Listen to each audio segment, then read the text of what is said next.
Hello everyone, आज हामी grade 7 को च्याप्टर 2 को फोर्स को पार्ट 2 हेर्न गइरहेका छौँ है त। हिजो पनि हामीले फोर्स को बारेमा केही कुराहरू हेर्यौँ र टाइप्स अफ फोर्सहरू हामी हेरिरहेका थियौँ। टाइप्स अफ फोर्समा हामीले के फोर्सहरू हेरेर भ्यायौँ त भन्दा सुरुमा हामीले सेन्ट्रिपिटल फोर्स हेर्यौँ। सेन्ट्रिपिटल फोर्सले के गर्दो रहेछ, कुनै एउटा सर्कलमा यदि तपाईँ हिँडिराख्नु भएको छ भने सर्कलको सेन्टरतिर लाग्ने फोर्सलाई सेन्ट्रिपिटल फोर्स भयो र त्यसको अपोजिट डिरेक्सनमा लाग्ने फोर्स हाम्रो सेन्ट्रिफ्युगल फोर्स हुने भयो। हामीले त्यसमा newton lodge of motion use हुन्छ भनेर भनेका थियौँ है। सेन्ट्रिपिटल फोर्स पछि हामीले अर्को फोर्स हेरेको भनेको ग्राभिटेसनल फोर्स पनि हो। त्यो ग्राभिटेसनल फोर्स हुन्छ अथवा त्यसको अलिकति धेरै स्टडी गर्ने मान्छे भनेको आइज्याक न्युटन थिए र के हुँदो रहेछ, कुनै दुईटा मास छ, जहिले पनि दुईटै मास हुनुपर्छ भन्ने जरुरत छैन, दुईटा भन्दा ज्यादा पनि हुन सक्छ। तर एउटा मात्रै मास हुँदाखेरि हामीले ग्राभिटी अथवा ग्राभिटेसनल फोर्स हुन्छ भनेर भन्न सक्दैनौँ। ग्राभिटेसनल फोर्स भनेको एउटा एट्र्याक्टिभ फोर्स रहेछ। जब दुईटा बडीलाई कुनै डिस्टेन्समा राखिन्छ तिनीहरू बीच एउटा एट्र्याक्टिभ फोर्स जेनेरेट हुँदो रहेछ र त्यो फोर्सलाई नै हामी के भन्छौँ त ग्राभिटेसनल फोर्स भनेर भन्छौँ। त्यसैपछि हामीले म्याग्नेटिक फोर्स भनेर पनि पढ्यौँ। म्याग्नेटिक फोर्स भनेको जेनरली म्याग्नेटिक सब्सटेन्सेसहरू अथवा मेटल्सहरूमा जेनरली देखिँदो रहेछ र यसमा नर्थ र साउथ पोल भनेर म्याग्नेट्समा जुनै पनि म्याग्नेट्समा नर्थ र साउथ पोल भनेर हुन्छ। म्याग्नेट्सको कुरा गर्दाखेरि म्याग्नेटको एउटा पोल मात्रै कहिले पनि निकाल्न सकिँदैन, म्याग्नेटिक मोनोपोल हुँदैन। हामीले क्लास 6 मा पनि स्टडी गरिसकेका छौँ यो कुराहरू हैन। हो यही कुराहरू हामीले स्टडी गरेका थियौँ र म्याग्नेटिक फोर्स भनेको एट्र्याक्टिभ र रिपल्सिभ दुवै हुन्छ है। र अर्को कुरा के पनि म्याग्नेटिक फोर्स चाहिँ ग्राभिटेसनल फोर्स भन्दा एकदमै धेरै पावरफुल हुन्छ। आज हामी पार्ट 2 मा फ्रिक्सनल फोर्सदेखि स्टार्ट गर्न गइरहेका छौँ है त। फ्रिक्सनल फोर्स, अब कस्तो फोर्सलाई फ्रिक्सनल फोर्स भनिन्छ त भन्दा फ्रिक्सनल फोर्स भनेको घर्षण भनेर भनिन्छ। ठिक छ, फ्रिक्सनल फोर्स भनेको के हो त घर्षण भनेर भनिन्छ। जस्तै तपाईले त्यसको केही इक्जाम्पल्सहरू आफ्नो डेली लाइफमा देखिराख्नु भएको छ। जस्तै कुनै फुटबललाई तपाईले किक गर्नुभयो, तपाईले जति नै धेरै किक गरे भने, जति नै धेरै फोर्सले किक गरे भने, धेरै फोर्सले किक गर्दा त धेरै टाढा जाला, थोरै फोर्सले किक गर्दा थोरै टाढा जाला। अब धेरै फोर्सले किक गर्दा पनि त्यो के हुन्छ, केही समयपछि रोकिन जान्छ, थोरै फोर्सले किक गर्दैन रोकिन जान्छ हैन। अब त्यो कसरी रोकिन गयो त, एउटा क्वेसन त्यो भयो। त्यसैगरी तपाईँ कसरी हिँड्न सक्नुहुन्छ हैन, भन्नुहुन्छ म लमक हिँड्छु, खुट्टा अगाडि बढाउँदै हिँड्छु भन्नुहुन्छ होला। तर त्यो कसरी हुन्छ त, तपाईँ कसरी अगाडि बढ्न सक्नुहुन्छ अथवा तपाईँको पाइला अगाडि कसरी सर्छ होला, हो त्यो कुराहरू आउन सक्छ हैन। त्यसैगरी तपाईँ सिसामा हिँड्नुभयो अथवा चिप्लो ठाउँमा हिँड्दा किन चिप्लिनुहुन्छ, खस्रो ठाउँमा हिँड्दा किन चिप्लिनु हुँदैन, चिप्लो ठाउँमा हिँड्दा किन चिप्लिनुहुन्छ त भन्ने क्वेसन्सहरू तपाईँहरूले यसो सोच्नुहोस् त, कसरी हुन्छ होला यो कुरा भन्ने हो। यो सबैले एक्सप्लेन गर्ने भनेको हाम्रो फ्रिक्सनल फोर्सद्वारा एक्सप्लेन गर्न सकिन्छ। ठिक छ, के को द्वारा, फ्रिक्सनल फोर्सद्वारा हामीले एक्सप्लेन गर्न सक्छौँ यो सबै क्वेसनहरूलाई। ठिक छ, यहाँ चाहिँ के हुन्छ त भन्दा फ्रिक्सनल फोर्समा एउटा बडी छ, सपोज यो एउटा सर्फेस भयो। ठिक छ, यो एउटा सर्फेसमा कुनै अर्को सर्फेस हुन सक्छ, कुनै अर्को सर्फेस चाहिँ यो एउटा सर्फेसमा स्लाइड हुन थाल्यो। के हुन थाल्यो त स्लाइड भनेको चिप्लिने जस्तो है त। यो एउटा बडी यसरी अर्को बडीमा स्लाइड हुन थाल्यो भने त्यति बेला फ्रिक्सनल फोर्स आउँछ। जस्तै कस्तो भन्नु खोजेको भन्दा यो एउटा बुक छ मसँग है त, यो बुकमा यो एउटा पेन राखेँ मैले है, यसरी पेन राखेर यो पेनलाई यसरी अगाडि बढाएँ भने यहाँ यिनीहरू दुईटा बिच फ्रिक्सनल फोर्स आउँछ। ठिक छ, कस्तो फोर्स आउँछ त फ्रिक्सनल फोर्स आउँछ। यसरी हिँडायो भने फ्रिक्सनल फोर्स आउँछ। मैले कुनै टेबल होस् अथवा जे कुरा होस्, कुनै एउटा बडी अर्कोको माथि हिँड्दाखेरि फ्रिक्सनल फोर्स आउँछ। जहिले यो कुरा बुझ्ने, के गर्दा स्लाइड गर्दाखेरि त्यो दुईटै बडीमा एउटा बडी मोसनमा हुन जरुरी छ। ठिक छ, दुईटै मोसनमा हुँदा पनि केही फरक छैन, तर एउटा बडी चाहिँ मोसनमा हुनु पर्यो, अर्कोमा रेस्टको स्टेट छ भने पनि फरक पर्दैन। तर फ्रिक्सनल फोर्स हुनको लागि के हुनु पर्यो, one body should slide over another body. ठिक छ, अब तपाईँले फ्रिक्सनल फोर्सको डेफिनेसन लेख्नु पर्यो भने के हो त, फ्रिक्सनल फोर्सको तपाईँले डेफिनेसन लेख्नु पर्यो भने के लेख्न सक्नुहुन्छ होला त भन्दा यहाँनिर हेर्नुहोस्, force that always acts force that always acts to resist the motion of one body sliding on another. ठीक छ, यस्तो फोर्स जसले चाहिँ के गर्दो रहेछ, मोसनलाई रेजिस्ट गर्दो रहेछ। जब एउटा बडी अर्को बडीमा स्लाइड हुन्छ त्यति बेला एउटाले अर्को मोसनमा रेजिस्ट गर्दो रहेछ। त्यो रेजिस्टेन्सलाई नै हामी के भन्छौँ, फ्रिक्सनल फोर्स भनेर भन्छौँ। अब क्वेसन आउला है, सर यो फ्रिक्सनल फोर्सले रेजिस्ट कसरी गर्छ? रेजिस्ट गर्नु भनेको त रोक्न खोज्नु, कसरी रेजिस्ट गर्छ त भन्दा, सपोज गरौँ यदि मैले एउटा बडीलाई एकदम सानो स्केलमा हेर्ने हो, यसरी हेर्दाखेरि यो बडी एकदम चिल्लो जस्तो देखिन सक्छ, तर यसलाई मैले एकदम जुम गर्दै जाने हो भने यो बडीमा यस्तो खालको सर्फेस देखिन्छ, यस्तो खालको सर्फेस देखिन्छ। कुनै सर्फेस पनि टोटली स्मुथ हुन सक्दैन। यसलाई मैले जुम गर्दाखेरि के देखिन्छ त, यसमा धेरैवटा यस्तो खालको के देखिन्छ, खाल्डोहरू देखिन्छ। ठिक छ, अब अर्को बडी आयो, अर्को बडीमा पनि पक्कै खाल्डोहरू हुन्छ। यो सानो एउटा बडी आयो, यो बडीमा पनि के हुन्छ त, खाल्डोहरू आउँछ। अब यो बडी यो माथि हिँड्दाखेरि के हुन्छ होला भन्दा, जबसम्म यसले यतापट्टि हिँड्नको लागि के हुनु पर्यो, यो यहाँ टाँसिएको छ। अब यसलाई यता हिँड्नको लागि त यो खाल्डोहरू नफुटाइ त हिँड्न सक्दैन। त्यो खाल्डोहरू त कस्तो हुने भयो त, यसरी टाँसिएर बस्ने भयो।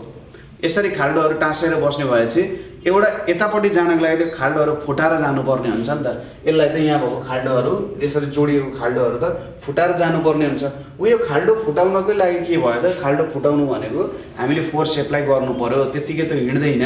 ठिक छ, कुनै बडी त्यत्तिकै नहिँड्नुको कारण त्यो, र यसले मोसनमा रेजिस्ट गर्ने भयो। किनभने हामीले यदि यो बडी टोटल्ली स्मुथ भएको भए त छुँदैखेरि अगाडि बढ्थ्यो, तर यहाँनिर के भयो, खाल्डोहरूको कारण एउटालाई अर्को माथि स्लाइड हुन जरुरी भयो, र त्यति बेला हाम्रो फ्रिक्सनल फोर्स चाहिँ के हुने भयो त, जेनेरेट हुने भयो। ठिक छ, यसरी हाम्रो फ्रिक्सनल फोर्स निक्लिन्छ। कुरा क्लियर छ के हुने रहेछ?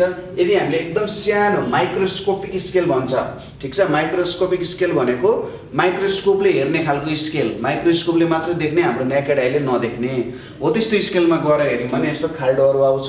र प्रत्येक बडी जुन हामीले स्मुथ भनेर भनेका छौँ, त्यो प्रत्येक स्मुथ बडी चाहिँ एकदम भित्र लेभलमा हेर्ने भने रफ हुनुहुन्छ। ठिक छ, त्यो रफ हुन्छ। यसरी रफ भएर दुईटा बडीको यो दाँतहरू जोडिन थाल्छ है, यस्तो दाँतहरू हुन्छ, यसरी यो दाँतहरू यसरी आउन गयो क्या। सपोज यसरी बुझ्ने, यो एउटाको दाँतहरू यसरी निस्किया छ, अर्कोको दाँतहरू यसरी निस्किया छ, यो दुईटा दाँतहरू यसरी जोडिने भयो। अब यो त फुटाउँदै जानु पर्यो नि त यतापट्टि, हो त्यसरी फुटाएपछि मात्रै के हुन्छ, त्यहाँनिर फ्रिक्सनल फोर्सबाट हामी निक्लिन सक्छौँ। त्यसैले यसले रेजिस्ट गर्ने भयो, किनभने हामीले फोर्स त लाउँछौँ तर बडी अगाडि गइरहेको छैन, किनभने दाँतले गर्दा अगाडि बढ्न दिइरहेको छैन, हो त्यसलाई नै हामी resist the motion of one body sliding over another भनेर भन्न सकिन्छ। यो नै हाम्रो के हो त, फ्रिक्सनल फोर्स हुन गयो। ठिक छ, ल यति कुरा बुझिसकेपछि अब हामी यहाँनिर हेरौँ कि सबै एउटा डेफिनेसन लेखिसक्नुभयो। एउटा मलाई कुरा के भन्न मन लाग्यो भने, तपाईँहरूले विश्व ब्रह्माण्डमा जे जति कुरा स्मुथ भनेर भन्नुभएको छ त्यो सबै कुरा रफ नै हुन्छ। ठिक छ, विश्व ब्रह्माण्डमा जे जति कुरा तपाईँहरूले होइन यो चाहिँ स्मुथ छ भनेर हुनसक्छ। तपाईँले स्नुकर खेल्नु भएको छ त देख्नु भएको छ, त्यहाँनिर यत्रो यत्रो बल हुन्छ, त्यो बल एकदम स्मुथ जस्तो देखिन्छ, तर त्यो बललाई पनि हामीले जुम इन गर्दै हेर्ने हो भने त्यो एकदम रफ देखिन्छ। ठिक छ, त्यो बल के देखिन्छ, एकदमै रफ देखिन्छ। जुम इन गर्दै हामीले हेर्ने हो भने त्यसमा धेरै नै रफनेसहरू बढेको हामीले अथवा रफनेसहरू देख्न सक्छौँ। भनेपछि यो युनिभर्सको कुनै पनि अब्जेक्ट कहिले पनि टोटली स्मुथ हुन सक्दैन, केही न केही रफनेस त्यहाँनिर हुन्छ। हो त्यो रफनेसको कारण हरेक अथवा प्रत्येक बडी जुन छ त्यहाँनिर फ्रिक्सनल फोर्स चाहिँ निक्लिन सक्छ। अब जस्तै मैले तेल लाएँ अरे, ठिक छ, सपोज कुनै बडीमा चाहिँ तेल लगाइदियो, अघि हामीले तेलमा चिप्लिन्छौँ भनेर भनेको थियौँ नि, सपोज यो मेरो बडी भयो। अब यो माथि मैले तेल लगाइदिएँ भन्दा यो पुरै पालहरू भरिने भयो, यसरी पालहरू भरिँदै जान्छ नि, यो पालहरू भरिँदै जान्छ। अब यो पालहरू भरिँदाखेरि के हुन्छ त, यो त एउटा बडी जुन छ अर्को यसरी स्लाइड हुन सजिलो हुने भयो क्या। त्यसैले फ्रिक्सनल फोर्स कम हुन्छ र त्यहाँनिर हामी चिप्लिन सजिलोसँग सक्छौँ। ठिक छ, हिँड्दाको केस पनि त्यही हुन्छ। हिँड्दाखेरि के गर्नुहुन्छ तपाईँले जुन खुट्टा छ खुट्टालाई तपाईँले के गर्नुहुन्छ यसरी पछाडि ठेल्नुहुन्छ नि पछाडि ठेलेपछि अगाडि हिँड्नुहुन्छ अगाडि ठेल्नु भने तपाईँ पछाडि जानुहुन्छ फिल गर्नु त एकचोटि तपाईँले खुट्टालाई यसरी पछाडि ठेलेपछि तपाईँ अगाडि आउनुहुन्छ नि हो कि होइन तपाईँको जुन मेन यो खुट्टा भयो नि यो खुट्टा नि अगाडिको पोर्सनले पछाडितिर ठेल्नुहुन्छ यसरी पछाडि ठेल्दै अगाडि बढ्नुहुन्छ के गर्यो त त्यहाँनिर फ्रिक्सनल फोर्सलाई जित्ने काम गर्यो अगाडि ठेल्दाखेरि हामीले फ्रिक्सनल फोर्सलाई जितेर के गर्ने भयौँ त अगाडि बढ्ने भयौँ ठिक छ यो भयो हाम्रो फ्रिक्सनल फोर्सको कुरा यसरी हामीले फ्रिक्सनल फोर्सलाई बुझ्न सक्छौँ र फ्रिक्सनल फोर्स घटाउनु पर्यो भने तेलहरू यसरी लुब्रिकेन्टहरू युज गर्न सकिन्छ र यही कारण हो हाम्रो फ्रिक्सनल फोर्स निक्लिने कारण यसलाई बुझेर तपाईँहरूले लेख्न सक्नुहुन्छ ठिक छ त्यसलाई चाहिँ इरेगुलारिटिजहरू भनेर भन्छ है त जुन अघि मैले त्यो खाल्डोहरू भने त्यसलाई लेख्दाखेरि तपाईँले इरेगुलारिटिज भनेर लेख्न सक्नुहुन्छ ठिक छ यो इरेगुलारिटिजहरू नै के भयो त हाम्रो खाल्डोहरू भयो अथवा अर्को रूपमा भन्दा डेन्ट्सहरू भन्न पनि सकिन्छ DENTS डेन्ट्सहरू पनि भन्छ डेन्ट्सहरू भनेको नि ओरिजिनली बुझ्दाखेरि खाल्डो नै भनेर भन्न खोजे हो ठिक छ यति बुझ्यो अब फ्रिक्सनको केही लजहरू छ यो लजलाई हामी अहिले डिटेलली नै स्टडी गर्दैनौँ तर यसको म तपाईँहरूलाई केही यसो इमेजिनेसनको लागि भए पनि कस्तो हुन्छ त किन यस्तो हुन्छ भन्ने कुराहरू बुझाउने प्रयास गर्छु है त के आयो त लज अफ फ्रिक्सन भन्ने कुरा आयो यहाँ अब लज अफ फ्रिक्सन के छ त भन्दा friction acts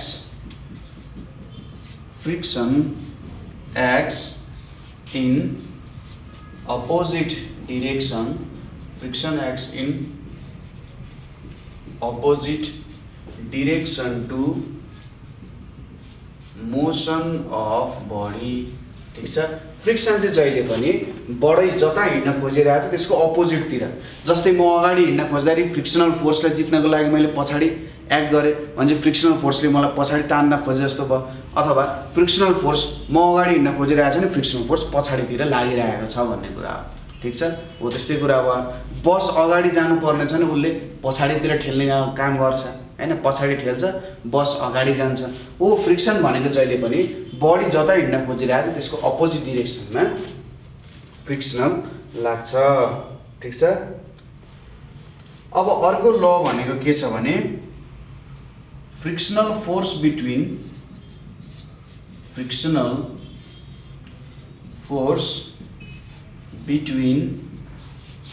two bodies frictional force between two bodies depends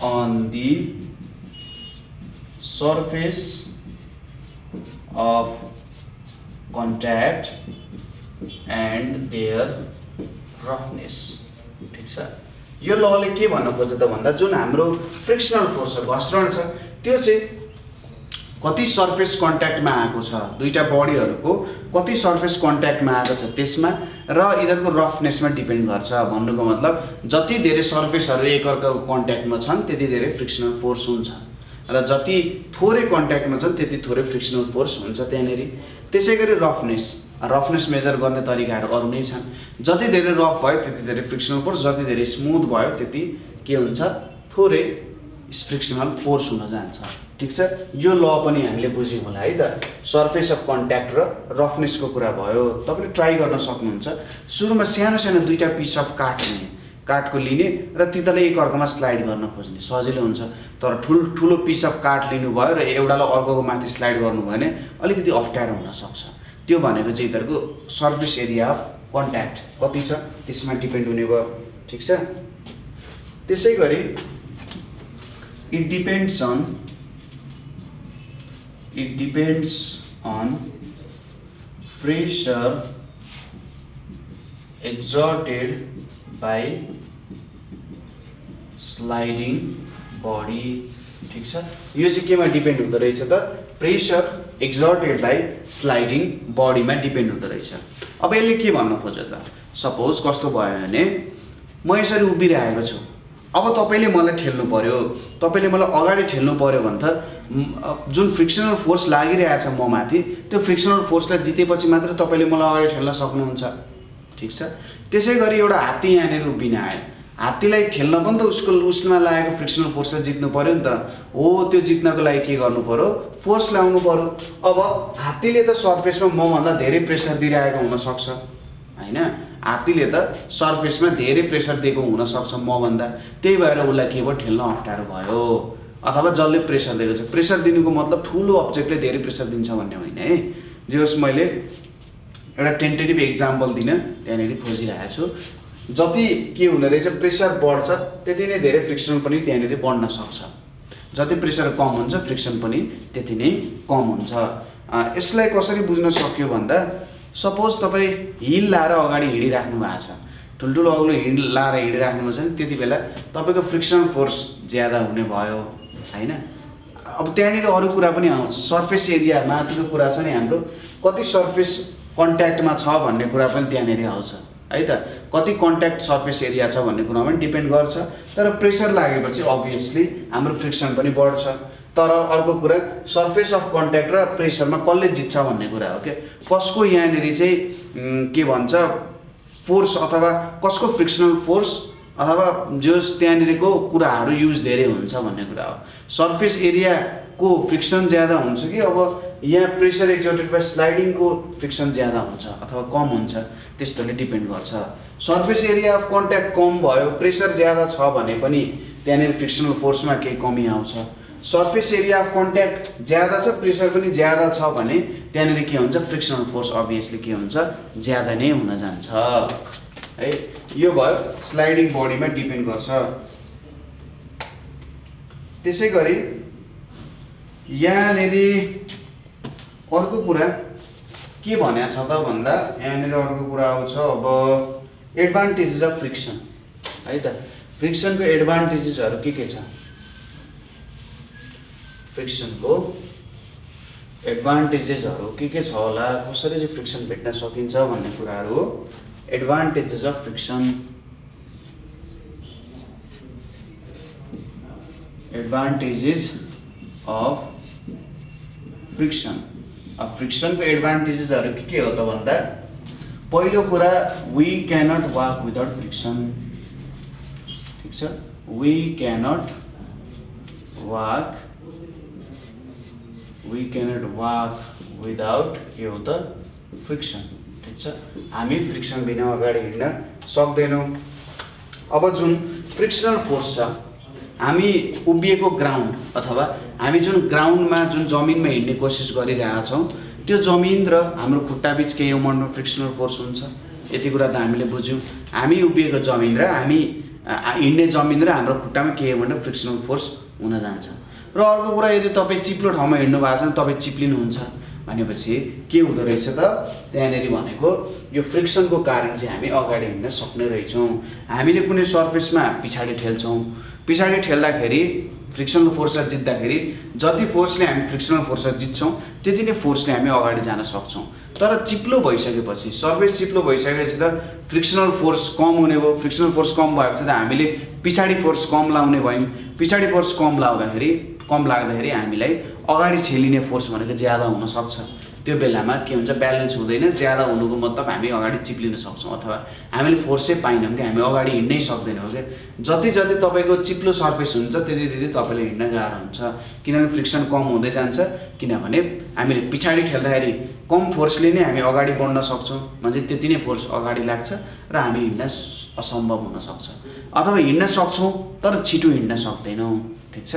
हिँड्न सक्छौँ तर छिटो हिँड्न भने हामी सक्दैनौँ, यो एउटा कुरा आयो। त्यसै गरी अर्को कुरा भनेको screws are driven into wood. Screws are driven into wood using के त, फ्रिक्सनल फोर्स, ठिक छ। जुन हाम्रो स्क्रू छ त्यो स्क्रुजहरू चाहिँ हामीले केमा, काठमा हाल्न सक्छौँ। के को कारणले, यो फ्रिक्सनल फोर्सको कारणले चाहिँ हामी त्यहाँ काठमा हाल्न सक्छौँ, ठिक छ। नभए त्यो जोइ नै हुँदैन। यदि त्यहाँनिर रफनेसै थिएन त, सर्फेसहरूमा रफनेसै थिएन भने स्क्रू त गाडीमा हामीले ठोक्यौँ स्क्रू, तर त्यो त जहिले पनि लुलो हुन्छ। त्यहाँनिर फ्रिक्सन भएको कारण त त्यो स्क्रुको भित्रको पोर्सन र त्यो काठको पोर्सनहरू एकअर्कासँग जोडिएका छन्, जोडिएर तिनीहरू एकअर्कासँग मजाले टाँसिएका छन्। तर यदि फ्रिक्सनै नहुने हो भने त त्यो टाँसिने थिएन, स्वाटै तान्दा स्वाटै निस्किन सक्छ नि त। हो यो कुरा भयो। नेक्स्ट भनेको के आयो त, अर्को कुरा भनेको फुटबल प्लेयर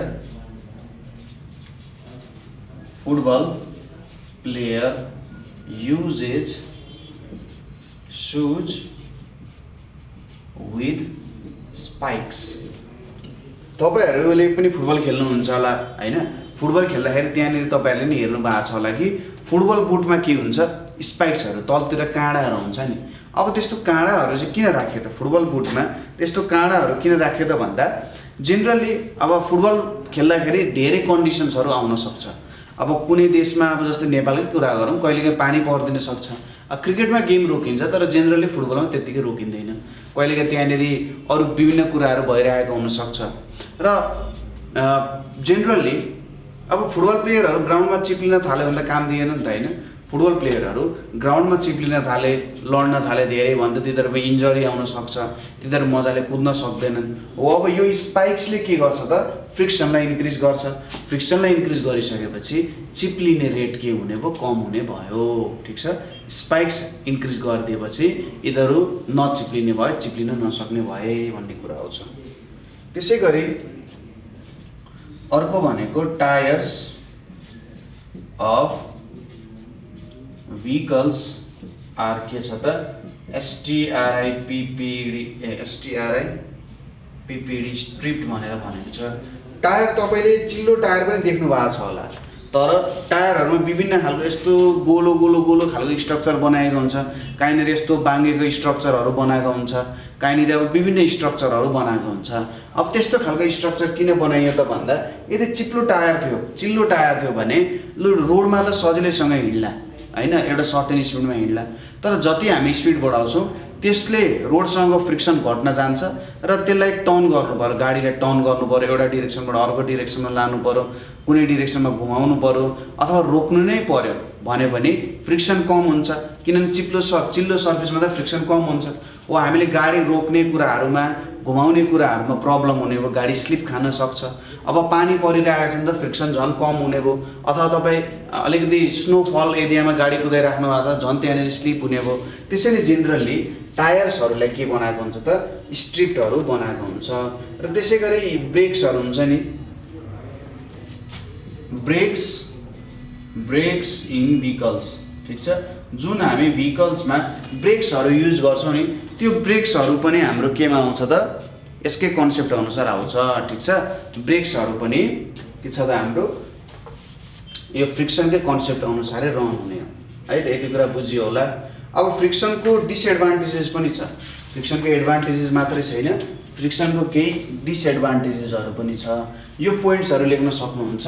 अनि यति लेखेर एक्जाममा एक्सप्लेन गरिराख्नुपर्ने जरुरत पनि पर्दैन होला। अब कुनै अर्को क्वेसनसँग जोडिएर लेख्न सक्छ, जस्तै advantages and disadvantages of friction के हो भनेर तपाईहरुले सोध्न सक्छ।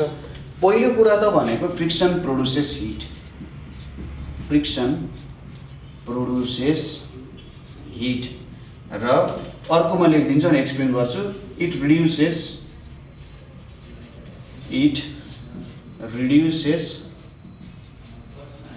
इफिसियन्सी।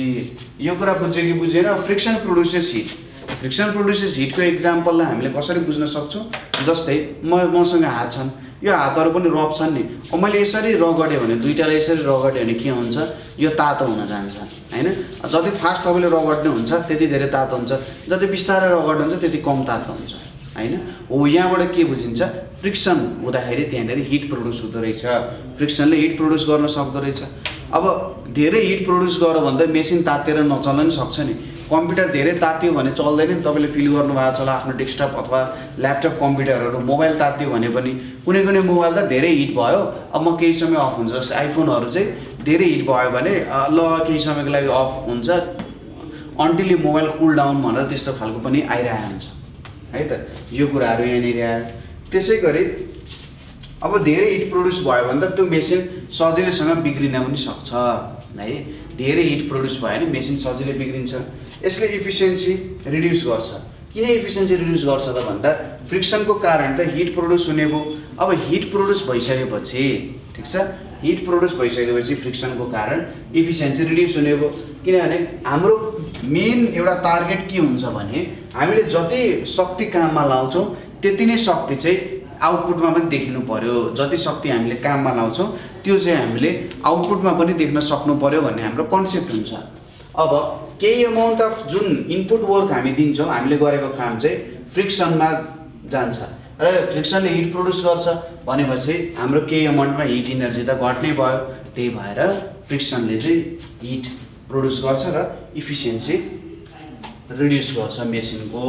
ठिक छ, यो पनि बुझियो। अब आउँछ मेथड्स अफ रिड्युसिङ फ्रिक्सन।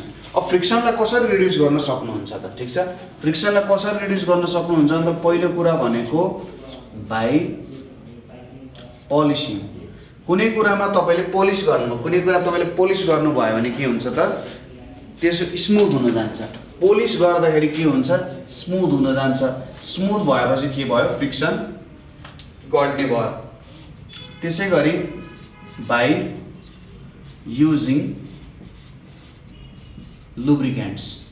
अब जुन लुब्रिकेन्ट्सहरू छ, जस्तै तपाईँले मोबिलहरू देख्नुहुन्छ गाडीहरूमा, त्यो मोबिल चाहिँ के हुन्छ त इन्जिनलाई इफिसियन्ट बनाउन, इन्जिन छिटै नबिग्रियोस् भनेर युज हुन्छ। त्यसले के गर्छ त भन्दा इन्जिनहरूको पार्ट्स बिचको जुन फ्रिक्सन हुन्छ त्यो फ्रिक्सनलाई चाहिँ यसले रिड्युस गर्ने काम गर्छ लुब्रिकेन्ट्सहरू। लुब्रिकेन्ट्स भनेको तेलहरू, ओइल, ग्रिजहरू, मोबिलहरू भनेको सबै के हो त लुब्रिकेन्ट्सहरू हो। यो लुब्रिकेन्ट्सहरूले पनि के गर्छ त स्मुथ बनाउँछ अथवा तिनीहरू बिचको फ्रिक्सनलाई कम गराएर के गर्छ त मेसिन सजिलैसँग चल्न सक्छ।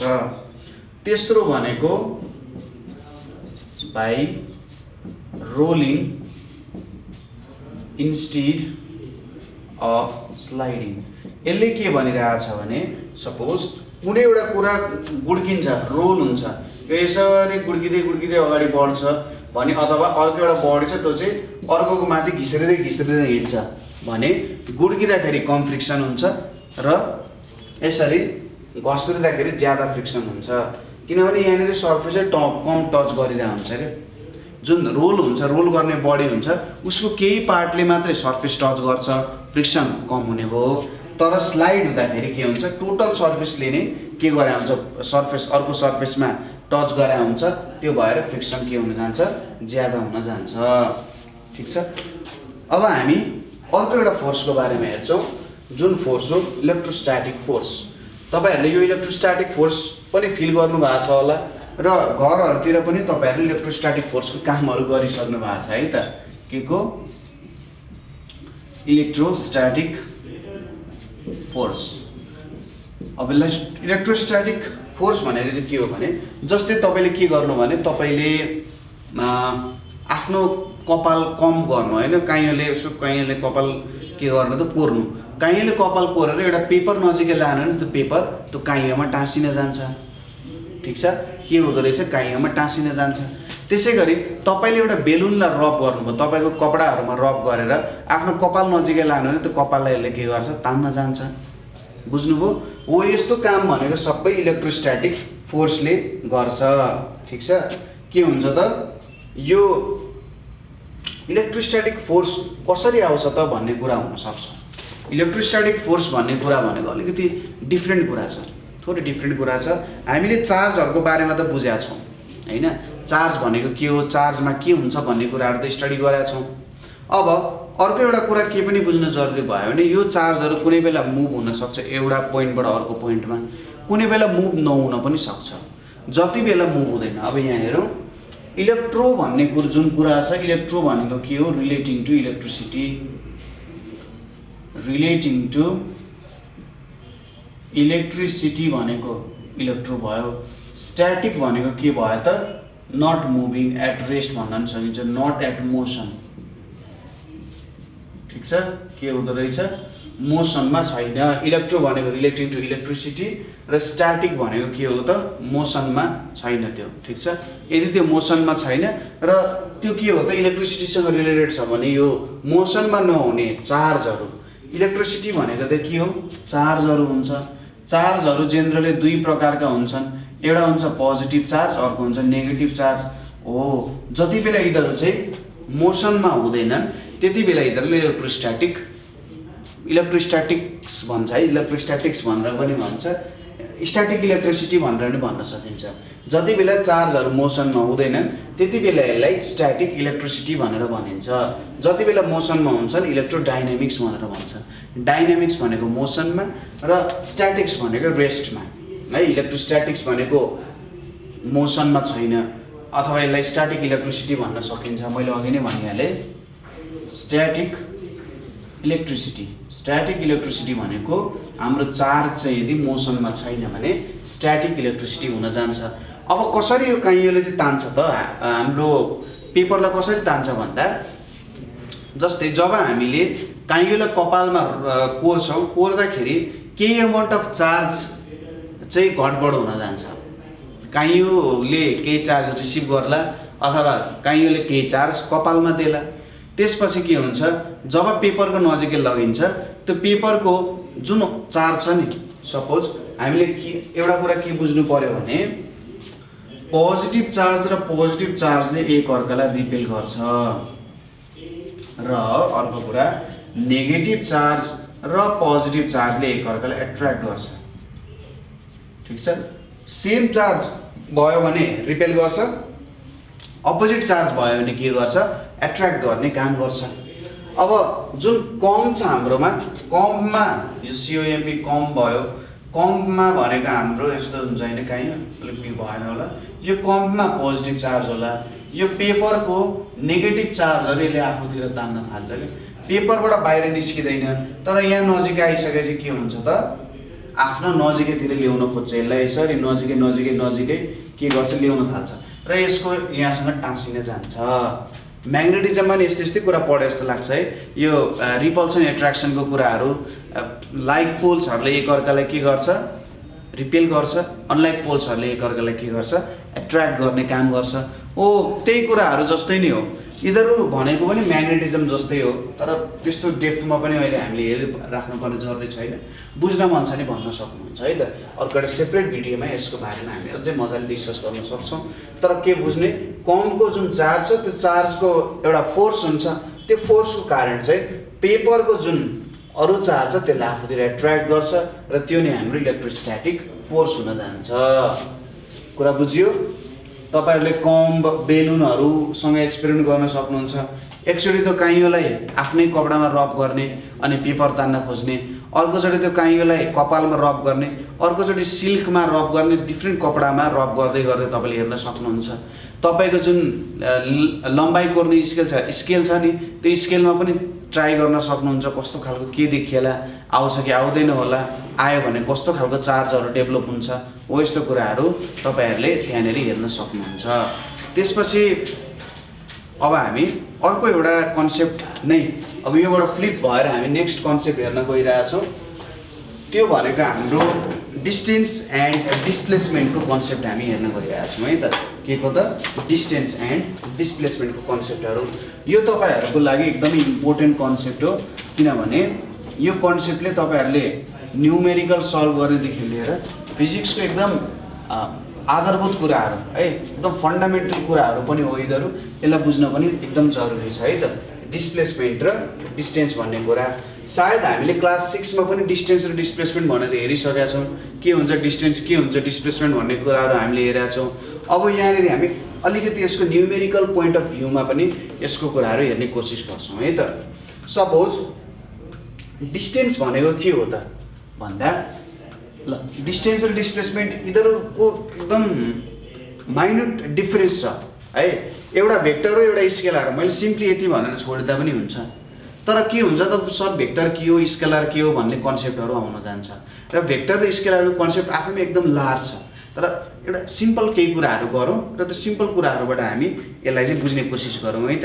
किनभने अरु सायद केही तरिका नै छैन होला के यो कुराहरु बुझ्नको लागि। स्केलर र भेक्टरको कन्सेप्टहरु नबुझिकन हामीले डिस्टेन्स डिस्प्लेसमेन्ट बुझ्नु भनेको चाहिँ कुनै हालतमा पनि हुनेवाला छैन। ठीक छ ल। स्केलर र भेक्टर, सुरुमा यसलाई हामी एकछिन पज गरेर स्केलर र भेक्टरको कन्सेप्ट हेरौँ है त।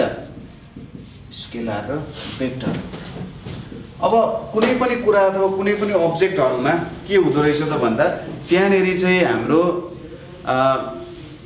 के आउँदो रहेछ त भन्दा एउटा म्याग्निट्युडको कुरा त आउँछ है, म्याग्निट्युडको कुरा आउँछ। जस्तै तपाईले थर्मोमिटरले आफ्नो मुखमा च्याप्नुहुन्छ हैन, थर्मोमिटर मुखमा च्यापेपछि त्यसले एउटा सर्टेन टेम्परेचर देखाउँछ। त्यसले के देखाउन खोजिरहेको छ भने तपाईको जुन बडी छ त्यो बडीको एज अ होल टेम्परेचर कति छ भन्ने कुरा उसले देखाउन खोजिरहेको छ। जस्तै तपाईले मुखमा राख्नुभयो, त्यही कुरालाई नाकमा राख्नुभयो, त्यही कुरालाई कानमा राख्नुभयो, त्यही कुरालाई काखीमा च्याप्नुभयो अथवा अरू कुनै कुना राख्नुभयो, यसरी यहाँ च्याप्ने अथवा यसरी गुडाहरूमा च्याप्ने कतै च्याप्नुभयो भने जेनरली के देख्न सक्नुहुन्छ भने लगभग त्यति नै टेम्परेचरहरू हुन्छ हैन, धेरै होइन थोरै होइन, लगभग सर्टेन डिभिएसन्सहरू डिफरेन्सहरू आउन सक्छ, तर लगभग त्यति नै के हुन्छ त टेम्परेचर हुन जान्छ। त्यसैगरी मासको कुरा, 1 केजी रुवा लिनुभयो हैन, 1 केजी रुवा लिनुभयो, त्यसलाई अमेरिका लानुभयो, अमेरिका लगेर 1 केजी रुवा नाप्नुभयो, फेरि त्यसलाई युगान्डा लानुभयो, युगान्डा लगेर नाप्नुभयो, त्यसपछि त्यसलाई प्यारिसमा लग्नुभयो, प्यारिसमा नाप्नुभयो हैन। हो त्यति बेला के हुन्छ त त्यसको रुवाको मास चेन्ज हुन्छ त। यदि हामीले एसआई सिस्टम युज गरेका छौं भने त्यसको मासमा त चेन्ज आउँदैन हैन। हो मासमा पनि एउटा म्याग्निट्युडको कुरा आउने भयो, त्यो म्याग्निट्युड भन्दा अरु केही कुरा हामीले हेर्नु नपर्ने रहेछ। त्यसैगरी नेपालको 1 सेकेन्ड र अमेरिकाको 1 सेकेन्ड बेग्लै हुन्छ भन्न मिल्छ? मिल्दैन नि हैन। अमेरिकाको 1 सेकेन्ड र रसियाको 1 सेकेन्ड, नर्थ कोरिया चाइनाको 1 सेकेन्ड बेग्लै हुन्छ भनेर भन्नुपर्छ? पर्दैन। तिनीहरू सबैको सेकेन्ड के हुन्छ? सेमै हुन्छ। जति 1 सेकेन्ड हुनको लागि नेपालमा लाग्छ त्यति नै युएसएमा पनि लाग्छ, त्यति नै प्यारिसमा पनि लाग्छ, युगान्डामा पनि त्यति नै लाग्छ, नर्थ अमेरिका, साउथ अमेरिका, अन्टार्कटिकामा पनि त्यति नै समय लाग्छ। त्यति इन्टरभल इभेन्ट भयो भने है। हामीले यहाँनिर हेर्यौं मास, त्यसपछि टेम्परेचरको कुराहरू हेर्यौं। यो सबै कुराहरूमा के बुझ्यौं भने हामीले यिनीहरू सबै क्वान्टिटीहरू म्याग्निट्युडमा मात्रै डिपेन्ड गर्दो रहेछ। केमा डिपेन्ड गर्दो रहेछ? म्याग्निट्युड। म्याग्निट्युड भनेपछि कति ठुलो अथवा कति सानो छ त्यसको परिमाण भन्ने जस्तो भयो। जस्तै मास भनेको 1 केजी भयो नि, यो 1 केजीमा मात्रै डिपेन्ड हुने भयो। यो 1 केजीले मैले पृथ्वी बाहिर लगे भने नि 1 केजी नै हुन्छ, पृथ्वीको सबसे तल लगे भने नि 1 केजी नै हुन्छ, मैले हातमा यसरी बोके भने नि 1 केजी नै हुन्छ। 1 केजी कहिले पनि चेन्ज हुँदैन।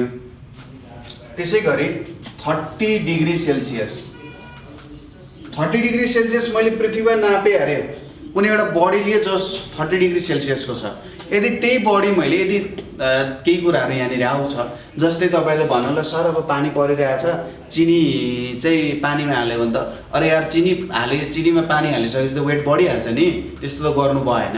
त्यही कुरालाई लिएर जाने भन्न खोजेको। 30 डिग्री सेल्सियस तपाईले अर्थको सर्फेसमा नाप्नु भयो, बाहिर जाँदा पनि त्यसलाई केही कुराले इफेक्ट गरेन त्यो 30 डिग्री नै हुन्छ है। जता लगे पनि 30 डिग्री सेल्सियस नै हुन्छ भनेपछि केमा डिपेन्ड हुने रहेछ? केही भ्यालुहरू म्याग्निट्युडमा मात्रै डिपेन्ड हुने रहेछ। म्याग्निट्युड भनेको कस्तो भयो त? जस्तै एउटा फिजिकल क्वान्टिटी छ, मसँग एउटा फिजिकल क्वान्टिटी छ। यो फिजिकल क्वान्टिटी केमा डिपेन्ड हुन्छ त भन्दा एउटा हुन्छ युनिट, अर्को के हुन्छ त म्याग्निट्युड भन्न सकिन्छ। यसरी युनिट र म्याग्निट्युड हुन्छ। जस्तै 30 डिग्री सेल्सियस भनेको 30 × 1 डिग्री सेल्सियस लेख्न मिल्छ नि त। यो 1 डिग्री सेल्सियस भनेको त युनिट भयो, म्याग्निट्युड भनेको कति भयो? 30 भयो। हो यदि म्याग्निट्युडमा मात्रै डिपेन्ड हुन्छ, अब युनिट अनुसार हामीले काम त गर्नुपर्छ, किनभने कस्तो खालको फिजिकल क्वान्टिटी मेजर गरिरहेको छौँ त्यो त थाहा हुनु पर्यो। तर जेनरली म्याग्निट्युडमा मात्रै डिपेन्ड हुने र कुन ठाउँमा छ, कतातिर हिँडिरहेको छ, सिधा हिँडिरहेछ कि बाङ्गो हिँडिरहेछ, अगाडि हिँडिरहेछ कि पछाडि हिँडिरहेछ कि राइट हिँडिरहेछ कि लेफ्ट हिँडिरहेछ कि राइट हिँडिरहेछ कि उत्तरतिर हिँडिरहेछ दक्षिणतिर हिँडिरहेछ, त्यस्तो केही कुराले असर पार्दैन त्यसलाई। त्यस्तो कुरा हो भने म्याग्निट्युडमा मात्रै डिपेन्ड हुन्छ भने त्यसलाई हामी स्केलर भनेर भन्न सक्छौँ। ठिक छ? के हुँदो रहेछ? ओन्ली डिपेन्ड्स अन म्याग्निट्युड हुन्छ भने त्यस्तो अब्जेक्टलाई हामी स्केलर भनेर भन्न सक्छौँ। जस्तै यसको इक्जाम्पल भनेको एउटा मास हुन्छ है, त्यसैगरी टेम्परेचर हुने भयो, त्यसैगरी अर्को भनेको एमाउन्ट अफ सब्स्टेन्स पनि हुन्छ। एमाउन्ट अफ सब्स्टेन्स पनि हाम्रो के हो त? स्केलर नै हो। त्यसैगरी डेन्सिटी अरू कुराहरू पनि हुन्छ नि त। मैले 3-4 वटा जुन एक्जाम्पलहरू तपाईले हेरिराख्नु भएको छ, यो एक्जाम्पल्सहरू भनेको हाम्रो के हो त, स्केलर्सहरूको एक्जाम्पल हो। यिनीहरू सबै म्याग्निट्युडमा मात्रै के हुन्छन् त, डिपेन्ड हुन्छन्। कुरा बुझ्नुभयो? यदि म्याग्निट्युडमा मात्रै डिपेन्ड हुन्छन् भने त्यस्तो कुरालाई चाहिँ हामी के भन्छौँ त, स्केलर्सहरू भनेर भन्छौँ। अब अर्को एउटा एक्जाम्पल हामी हेरौँ है त। यो थोरै थ्योरिटिकल कुरा पनि छ, प्र्याक्टिकल्ली हेर्दाखेरि यो कुरा नआउनु पर्ने हो जस्तो पनि लाग्न सक्छ तपाईलाई।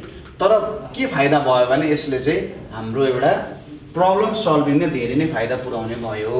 ठिक छ? अबको जुन कुरा हामी गर्न गइरहेछौँ यसो हेर्दा थ्योरिटिकल जस्तो लाग्न सक्छ, तर प्र्याक्टिकल मा पनि इम्प्लिकेसन हुन्छ, एप्लिकेसन त्यसलाई युजमा ल्याउन सकिन्छ है। सुरुमा स्टडी गर्दाखेरि अलिकति हामीले सोचे भन्दा डिफ्रेन्ट हुन्छ, तर बिस्तारै बुझ्दै जाँदाखेरि यसको युज भनेको एकदम वास्ट ठाउँमा युज हुन्छ। कुनै क्वान्टिटीमा म्याग्निट्युड हुन्छ, फिजिकल क्वान्टिटी भइसकेपछि त्यसमा म्याग्निट्युड हुने भइहाल्यो। ठिक छ? के हुने भयो? म्याग्निट्युड हुने भइहाल्यो, फिजिकल क्वान्टिटी। स्केलर भेक्टर्स जे कुरा होस् त्यो सबै कुराहरू केही फिजिकल क्वान्टिटी हो र त्यसको केही म्याग्निट्युड हुन्छ, त्यो कुरा थाहा भयो। अब सपोज कस्तो हुनसक्छ भने कुनै बेला म यताको डिरेक्सनमा हिँडिरहेको छु, ठिक छ, यताको डिरेक्सनमा हिँडिरहेको छु। यसको एउटा सिम्पल इक्जाम्पल मलाई दिन मन लाग्यो। जस्तै तपाईँ चाहिँ के गर्नु भएको छ, एउटा पोइन्टबाट गइराख्नु भएको छ होइन, आफ्नो घरभन्दा यो तपाईँको घर भयो, यो तपाईँको घर भयो अनि यो तपाईँको साथीको घर भयो। अब के भन्नुभएको थियो भने मम्मीले जो छैन त धेरै पब्जी खेलेर बिग्रिरहेछस्, अब त्यसो साथीको घर जा, साथीको घर गएर यसो खेलेर आइज, म अलिकति बजार पुगेर आउँछु, ढोकामा चाबी ल्याएर जा भन्नुभएको थियो अरे है। तपाईँ के गर्नुहुन्छ भने ठिक छ मम्मीले भनिहाल्नु भयो पब्जी सब्जी धेरै नखेलौँ, यसो फुटबल पनि खेलेर आउँ भन्नुभयो, साथीकोमा जानुभयो, साथीकोमा गएर ग्राउन्ड जानुभयो, यहाँनिर तपाईँको प्ले ग्राउन्ड छ, प्ले ग्राउन्डमा गएर ह्याप्पी फुटबल खेलेर आउनुभयो, ह्याप्पी थाक्नु भयो। अब 1-1.5 घन्टा खेलेपछि त थाकिहालिन्छ फुटबल होइन। त्यसपछि तपाईँ फेरि के गर्नुभयो, साथीकोमा जानुभयो, खाजा खानुभयो र फेरि आफ्नो घर फर्किनु भयो। त्यति बेलासम्म मम्मी आइसक्नु भएको थियो, चाबीले तपाईँ खोलेर नुहाइदै गएर टक्क तपाईँ के गर्नु बस्नुभयो त, फेरि पब्जी खेल्न बस्नुभयो। अब मम्मी बजारबाट आउनुहुन्छ, अरे यार यो त अझै पनि पब्जी खेलेर बसिरहेको छ, ए तँलाई यसो फुटबल खेल्न जा भने होइन, त किन फुटबल खेल्न गइनस् त भनेर भन्नुहुन्छ मम्मीले। अब यो कन्सेप्टमा हामीले के कुरा बुझ्यौँ त भन्दा, मम्मीको लागि त हामी कहीँ पनि हिँडिरहेन रहेछौँ नि होइन, हामी जुन पोजिसनमा पहिले थियौँ त्यही पोजिसनमै आयौँ हामी, केही पनि डिफ्रेन्स नहुने रहेछ। ठिक छ? मम्मीले त देख्नुभयो पहिले पनि यो त्यही खाटमा बसिरहेको थियो, अहिले पनि त्यही खाटमा बसिरहेको छ, यसो हेर्दा थोरै कपाल भिजिरहेको छ होइन, निन्द्रा लागेर पब्जी खेल्न हाल्दा मुख धोएछ, फेरि पब्जी खेल्न थाल्यो भनेर भन्नुभयो होला। तर तपाईँ त यत्रो साथीकोमा जानु हो, साथीकोमा गएर फुटबल खेलेर फर्किनु भयो, त्यो त तपाईँलाई थाहा छ नि, मम्मीलाई थाहा छैन। मम्मीले यहाँबाट के अडल काट्नुहुन्छ, यसले चाहिँ कति हिँडेछ त भन्दा 0 हिँडेछ, यसले कतै पनि गएन, हिँडेन छ। तर तपाईँको अनुसार त हेर्नुहोस् त, यहाँनिर जानुभयो, त्यसपछि यहाँबाट यता जानुभयो, फेरि यताबाट यता आउनु, फेरि यताबाट यता फर्केर आउनुभयो, तपाईँ त धेरै हिँडिसक्नुभयो। अब यहाँनिर स्केलर र भेक्टरको कन्सेप्टहरू बुझ्न सकिन्छ। जस्तै यो कन्सेप्टमा के भयो भन्दा,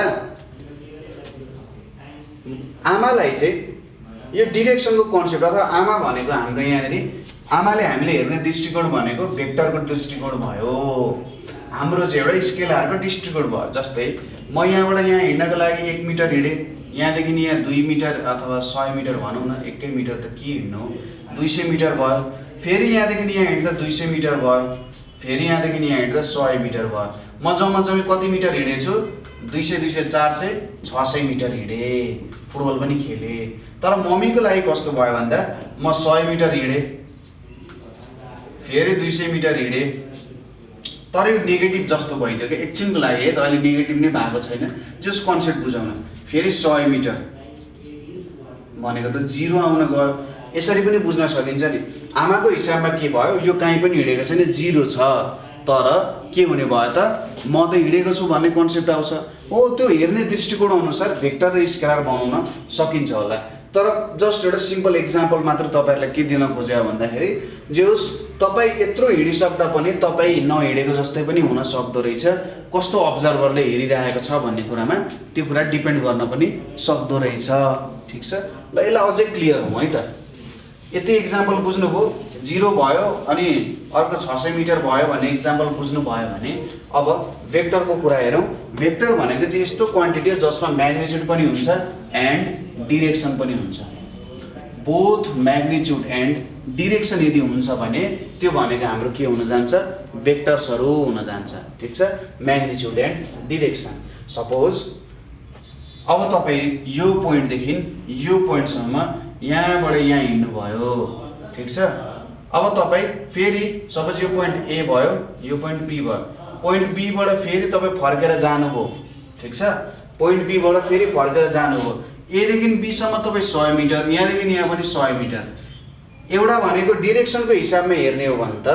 तपाई के गर्नुभयो ए पोइन्ट देखि बी पोइन्ट जानुभयो फेरि बी पोइन्ट देखि ए पोइन्टै फर्किनुभयो भनेपछि तपाई अन्तिममा ए पोइन्टै फर्किसक्दा त तपाई त कहीँ पनि हिड्नु भएन जिरोमै पुग्नुभयो कहीँ पनि पुग्नु भएन हैन ओ यसलाई नै हामी के भन्न सक्छौं त भेक्टर भन्न सक्छौं जुन चाहिँ हाम्रो डिरेक्सनसँग डिपेन्डेन्ट छ ठीक छ हाम्रो के छ त डिरेक्सनसँग डिपेन्डेन्ट कुराहरु भयो अब यहाँनेरि हाम्रो अर्को कुरा के बुझ्न सकिन्छ भने यसलाई अझै सिम्पल एक्जाम्पलले बुझौं है त सपोज यो हाम्रो एउटा डस्टर भयो सपोज मैले यसलाई यतापट्टि ताने भने यो यतापट्टि आउँछ यसलाई मैले यतापट्टि ताने भने यतापट्टि जान्छ अब मैले यसरी ताने भने त दुईतिर इक्वल फोर्स लगाए भने कतै पनि जाँदैन नि सपोज अब मैले यहाँनेर देखाए हेर्नुस् यो मेरो डस्टर भयो यो डस्टरलाई मैले यतापट्टि ताने भने त यो यही डिरेक्सनमा मात्रै जान्छ त्यसैगरी मैले यसलाई यतापट्टि ताने भने त यतापट्टि मात्रै जान्छ तर मैले दुईतिर ताने बीचमा अडिन्छ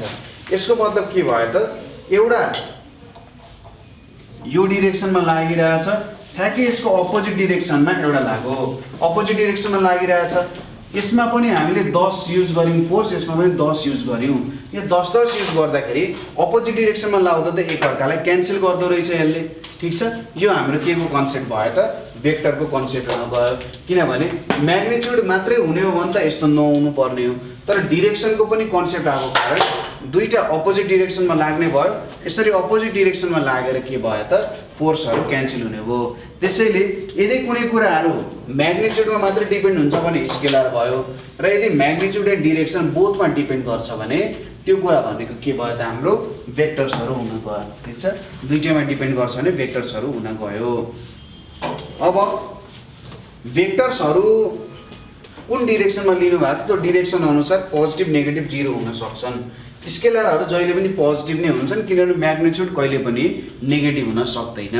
ठीक छ म्याग्निट्युड जहिले पनि पोजिटिभ हुन्छ कहिले पनि म्याग्निट्युड भनेको नेगेटिभ जिरो हुन सक्दैन अब हामीले हेरिसक्यौं भेक्टर भनेको पोजिटिभ हुन सक्यो हैन नेगेटिभ हामीले जिरो पनि हुन्छ भनेर हेर्यौं दुईटा भेक्टरहरु इक्वल भेक्टर्सहरु एउटा सर्टेन पोइन्टमा हामीले लाइन तर अपोजिट डिरेक्सनमा छ भने जिरो हुन सक्छ अब नेगेटिभ हुनको लागि के गर्नु पर्यो सपोज एउटा डिरेक्सनलाई जहिले पनि पोजिटिभ मान्ने तपाई सिधा हिडिराख्नु भएको छ नि त्यसलाई पोजिटिभ मान्ने र बाङ्गो हिड्नु भने त्यसलाई नेगेटिभ मान्न सक्नुहुन्छ अथवा बाङ्गो हिडिराख्नु छ भने त्यसलाई पोजिटिभ मान्ने र सिधा हिड्नु भनेको नेगेटिभ भनेर मान्न सक्नुहुन्छ सपोज मैले यतापट्टिको डिरेक्सन हिडे भने मैले पोजिटिभ माने अब मैले यता थोरै यसलाई पोजिटिभ माने अब मैले यहाँनेर के गरे उल्टो डिरेक्सनमा चाहिँ मैले धेरै फोर्स एप्लाई गरे यसरी मैले उल्टो डिरेक्सनमा धेरै फोर्सहरु एप्लाई गरे भने ठीक छ उल्टो डिरेक्सनमा धेरै फोर्स एप्लाई गरे भने के हुन्छ त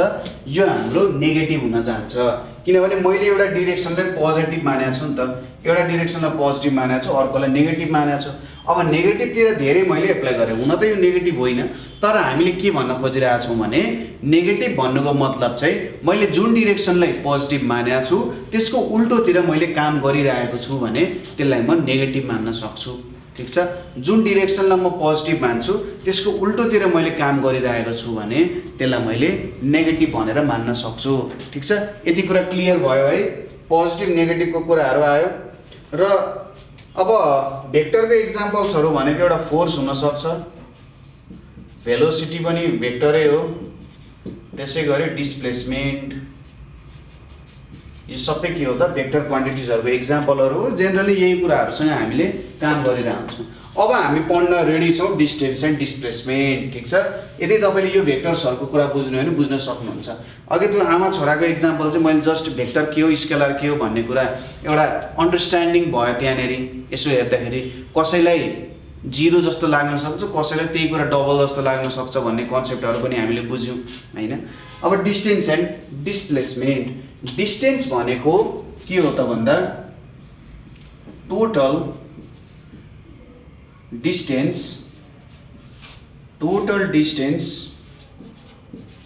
कभर्ड बाई ए बडी। ठीक छ, total distance covered by a body भनेको डिस्टेन्स हो। र डिस्प्लेसमेन्ट भनेको के हो त भन्दाखेरि shortest path between any two points. ठीक छ, shortest path between any two पोइन्ट्सलाई चाहिँ हामी के भन्न सक्छौँ त डिस्प्लेसमेन्ट भनेर भन्न सक्छौँ। डिस्टेन्स भनेको total distance covered by a body भनेको चाहिँ के हो त डिस्टेन्स हो। ठीक छ, यति कुराहरु हामीले बुझ्यौं डिस्टेन्स र डिस्प्लेसमेन्टको कुराहरु भनेर। ल अब यसलाई हामीले कसरी बुझ्न सकिन्छ होला अथवा डिस्टेन्स र डिस्प्लेसमेन्टको कुराहरुलाई हामीले कसरी बुझ्न सकिन्छ होला त। सपोज गरौँ यो एउटा पोइन्ट मैले लिए, यहाँनिर मैले अर्को पोइन्ट लिए ए अनि बी भन्ने भयो। अब ए देखि बी सम्म म कुन बाटो हिड्न सक्छु? सपोज यसरी पनि म जान सक्थे होला, यसरी पनि म जान सक्थे होला यदि बाटो थियो भने, अथवा यहाँबाट बाटो हुन सक्छ यसरी, अथवा यसरी यताबाट घुमेर यसरी घुमेर फेरि यताबाट घुमेर यता पनि जान सक्थे होला। सपोज म ए देखि बी सम्म जाने धेरैवटा बाटोहरु छ मसँग, तर सर्टेस्ट पाथ भनेको चाहिँ ए र बी देखिको एउटा स्ट्रेट लाइन हुन्छ यहाँ। ठीक छ, ए र बी देखिको एउटा स्ट्रेट लाइन हुन्छ। अब सपोज गरौँ तपाई यसलाई मैले पाथ 1 भने, यसलाई 2 भने, यसलाई 3 भने, यसलाई 4 भने। अब तपाई ए टु बी जानुभयो पाथ 2 बाट र फेरि बी टु ए फर्किनु भयो केबाट? पाथ हाम्रो यसलाई 3 भनेर 5 भनेर भनौँ है त स्ट्रेट पाथलाई।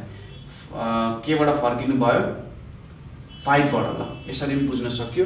तपाई के गर्नुभयो? ए टु बी जानुभयो पाथ 2 बाट र बी टु ए फर्किनु भयो 5 बाट। अब डिस्टेन्स भनेको के हुन जान्छ त यहाँनेरि भन्दा यो बडीले कति टोटल डिस्टेन्स कभर गर्यो भन्दा मैले यो डिस्टेन्स जोड्नु पर्यो, पाथ 2 को लेन्थ जोड्ने प्लस पाथ 5 को लेन्थ जोड्ने, मैले डिस्टेन्स भेट्नु पर्यो भने। अब डिस्प्लेसमेन्ट भनेको के छ? Shortest path between any two points भनेर भनिएको छ।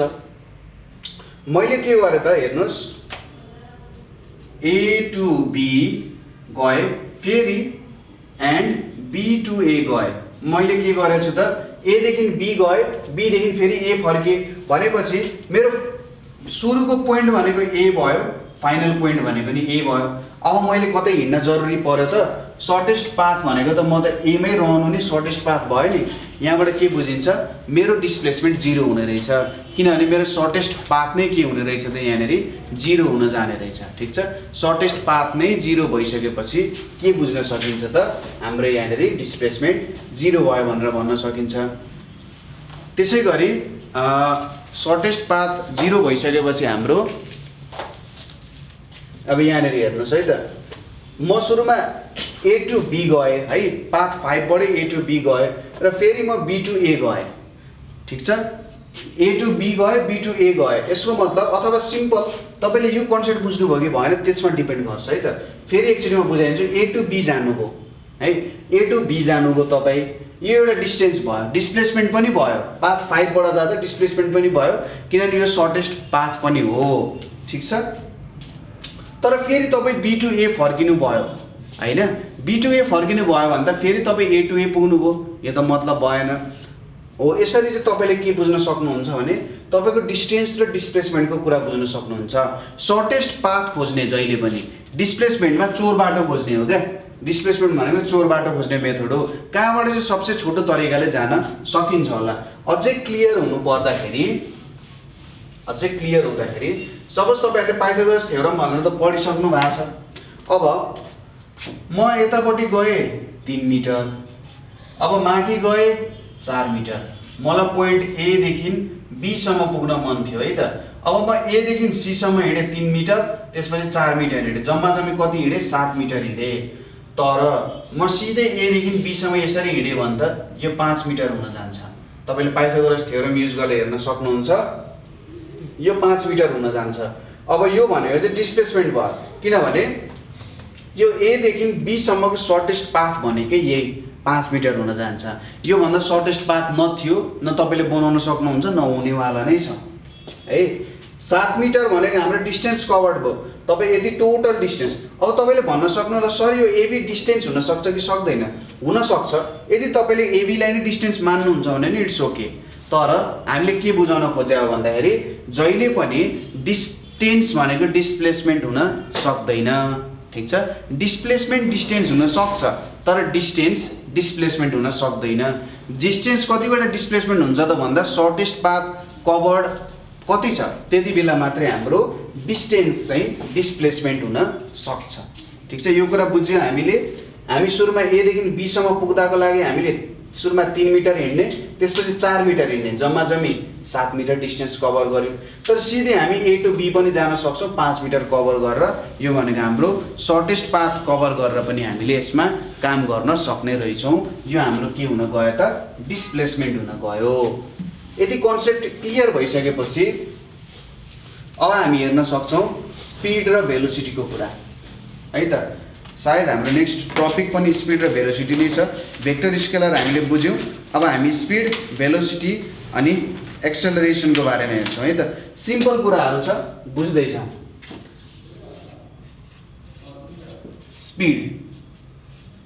स्पिड भनेको एउटा स्केलर क्वान्टिटी हो, ठिक छ? स्पिड भनेको के हो त? एउटा स्केलर क्वान्टिटी हो। अब स्केलर क्वान्टिटी भनिसकेपछि यसमा म्याग्निट्युड मात्रै हुन्छ। स्पिडलाई बुझ्नको लागि स्पिडको फर्मुला हेर्ने है। स्पिड भनेको के हो? Distance covered divided by time taken, ठिक छ? कति डिस्टेन्स कभर्ड गर्यो, कति टाइम टेकन भयो, यो नै हाम्रो स्पिड हुन्छ। यो चाहिँ एउटा एभरेज रूपमा हेरे जस्तो भयो। सपोज इनिसियल पोइन्ट यो मेरो ए भयो, म यहाँनिर पुग्नु पर्ने छ बी पोइन्टमा है, एदेखि बीसम्म। अब सपोज गरौँ प्रत्येक सेकेन्डमा मैले डिभाइड गरेँ यसरी, प्रत्येक सेकेन्ड 1 2 3 4 5 6 सेकेन्डमा तपाईँ एदेखि बीसम्म हिँड्न सक्नु हुँदो रहेछ। अब यहाँनिर हेर्नुहोस्, फर्स्ट सेकेन्डमा तपाईँ 5 मिटर हिँड्नुहुन्छ, दोस्रो सेकेन्डमा नि 5 मिटर, तेस्रो सेकेन्डमा 5 मिटर, चौथोमा 5, पाँचौँमा 5, छैटौँमा 5 मिटर हिँड्नु हुँदो रहेछ। यसको मतलब तपाईँले हेर्नुहोस् त स्पिड भनेको के हुनसक्छ तपाईँको? कति डिस्टेन्स कभर भयो भन्दा 5 मिटर 5 5 10, 10 + 5 15, 15 + 5 20, 20 + 5 25, 25 + 5 30, 30 भयो। कति सेकेन्ड छ? कति सेकेन्ड लाग्यो त? 6 भनेपछि तपाईको स्पिड भनेको 5 मिटर डिभाइडेड बाइ सेकेन्ड। यहाँ मिटर छ, यहाँ सेकेन्ड छ, मिटर बाइ सेकेन्ड भयो। अब यसले के बुझाइरहेको छ त भन्दा तपाईको डिस्टेन्स कभर्ड भनेको प्रत्येक सेकेन्ड, ठिक छ? प्रत्येक सेकेन्ड तपाईको डिस्टेन्स कभर्ड भनेको 5 मिटर हुँदो रहेछ, ठिक छ? एभरेज रूपमा हेर्दाखेरि प्रत्येक सेकेन्ड तपाईको डिस्टेन्स कभर्ड भनेको चाहिँ 5 मिटर हुँदो रहेछ भन्ने कुरा यसले बुझाउँछ। कुरा बुझ्यो?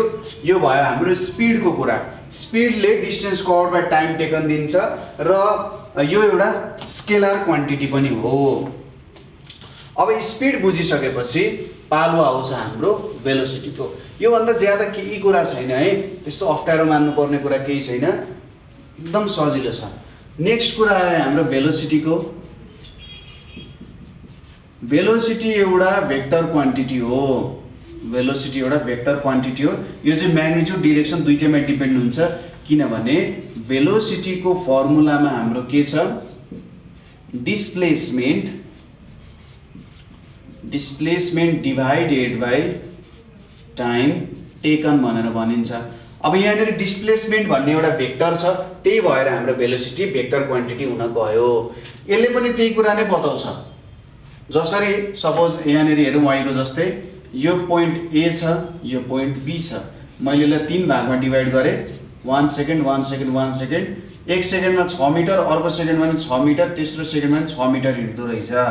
अब भेलोसिटी भनेको के हुन्छ, टोटल डिस्प्लेसमेन्ट कति भयो, 6 metre 6 metre 6 metre जोड्दा 18 metre divided by 3 second, भन्नुको मतलब 6 मिटर पर सेकेन्ड। यसको मतलब प्रति सेकेन्ड 6 मिटर हिँड्दो रहेछ, 6 मिटर यसको भेलोसिटी रहेछ। अब यही केसमा अर्को एउटा जोडेर हेरौँ है त। यही केसमा जोडेर हेरौँ। सपोज अब तपाईँ बीदेखि ए गइराख्नु भएको छ, बीदेखि ए गइराख्नु भएको छ, एक सेकेन्ड 6 मिटर 6 मिटर 6 मिटर। अब यहाँनिर के बुझ्नु पर्यो भने ए टु बी जानु भनेको एउटा डिरेक्सनमा जानु हो, यसलाई मैले पोजिटिभ माने। अब तपाईँ बी टु ए गइराख्नु भएको छ भने म त यसको ठ्याक्कै अपोजिट डिरेक्सनमा गइरहेको छु, यसलाई हामीले नेगेटिभ मान्नुपर्ने हुन्छ। म एउटा पोजिटिभ डिरेक्सनमा थिएँ अनि म अब नेगेटिभ डिरेक्सनमा जानुको मतलब के भयो त, मेरो चाहिँ यहाँनिर नेगेटिभ आउनु पर्ने हो। यो कन्सेप्ट अनुसार मैले काम गर्छु यहाँ। त्यसो भए के हुन्छ हेर्नुहोस् त, भेलोसिटी जब म बी टु ए जान्छु त्यति बेला पनि 6 मिटर पर सेकेन्डै हुन्छ, तर म यसलाई नेगेटिभ लेख्छु। किन नेगेटिभ लेखेँ त भन्दा म उल्टो डिरेक्सनमा गइरहेको कारण मैले यो भेलोसिटीलाई चाहिँ नेगेटिभ लेख्न गएँ। ठिक छ, म उल्टो गइरहेको कारण, उल्टो हिँडिरहेको कारण मैले चाहिँ भेलोसिटीलाई नेगेटिभ लेख्न गएँ। ठिक छ, कुरा बुझ्नुभयो? यो भयो हाम्रो भेलोसिटीको कुरा। उल्टोमा जानु भने नेगेटिभ लेख्ने अगाडिको जस्तै भयो।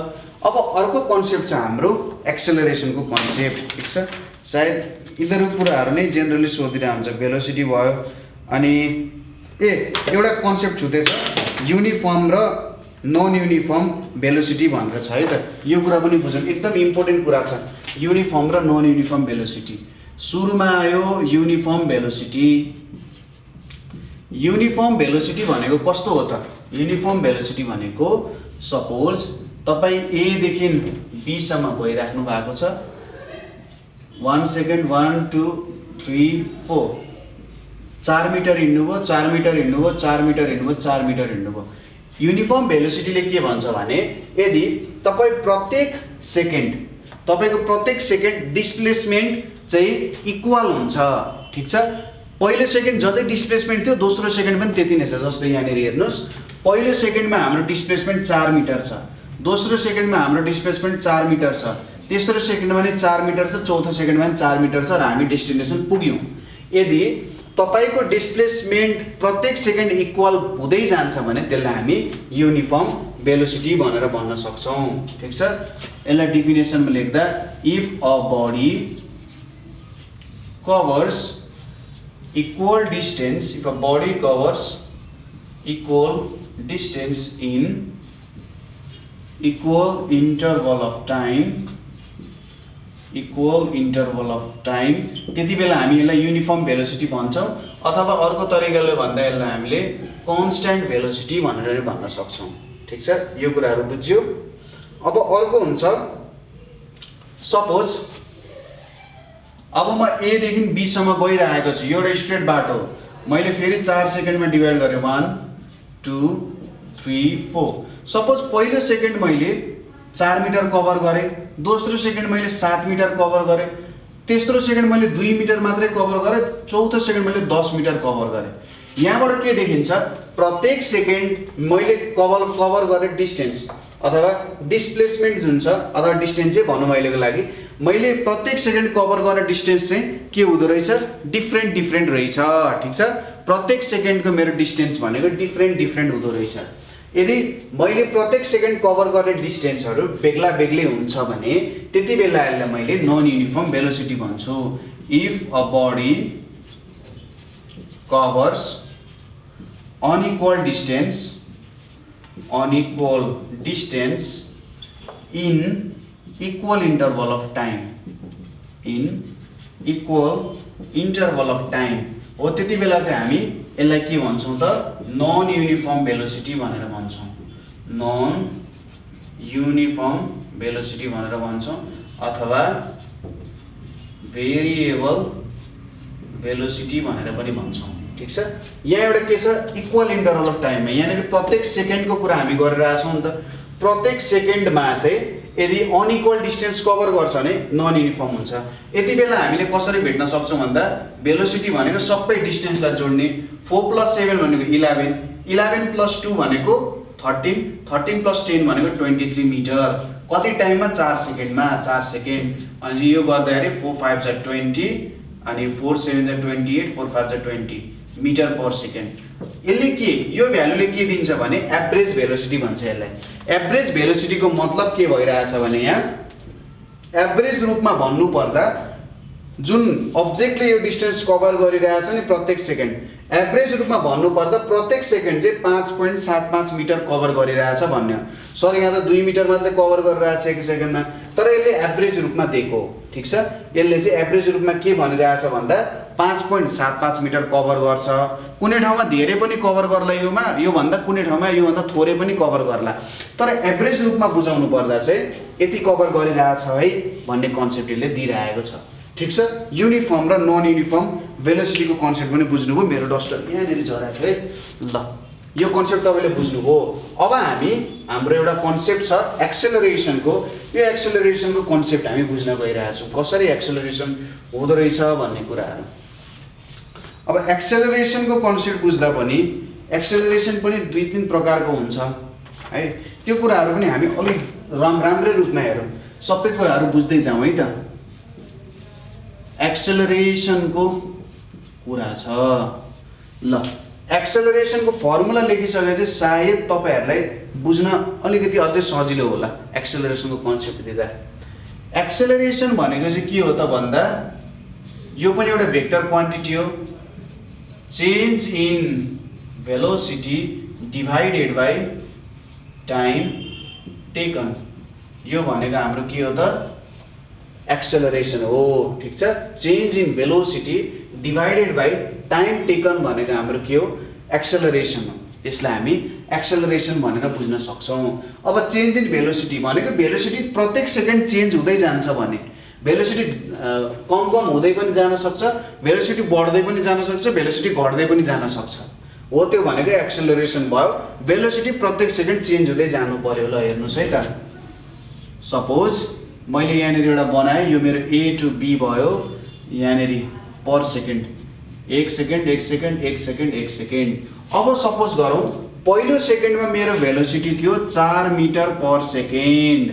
ठिक छ, कस्तो हो त यो 4 मिटर पर सेकेन्ड, पहिलो सेकेन्डमा 4 मिटर पर सेकेन्ड हुनुको मतलब के हो त, यदि मेरो भेलोसिटी 4 मिटर पर सेकेन्डै रहन्थ्यो, मैले पहिलो सेकेन्ड हेर्दाखेरि 4 मिटर पर सेकेन्ड मेरो भेलोसिटी रहेछ, यसले के बुझाइरहेछ भने अब प्रत्येक सेकेन्ड चाहिँ के भइरहेछ 4 मिटर डिस्टेन्स कभर गरिरहेछ भन्ने कुरा हो हैन त।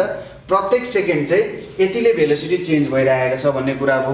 त्यसैगरी अर्को हामीले के लेख्न सक्छौं भने सपोज यहाँनेरि अब फेरि 4 मिटर पर सेकेन्ड छ, फेरि 4 मिटर पर सेकेन्ड छ, फेरि 4 मिटर पर सेकेन्ड छ, यति छ। जस्तै यसले के बुझाइरहेछ, यसलाई कसरी बुझ्न सकिएला त, यसलाई अझै अर्को ग्राफ बनाएर बुझौँ। यहाँनेरि हेरौँ है त, मैले ए र बी लेखेँ,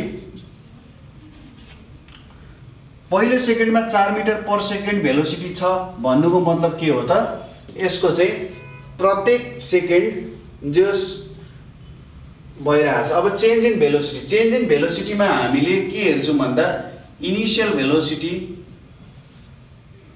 भेलोसिटी हुन्छ एउटा, इनिशियली कति भेलोसिटी छ र फाइनल भेलोसिटी हेर्छौँ।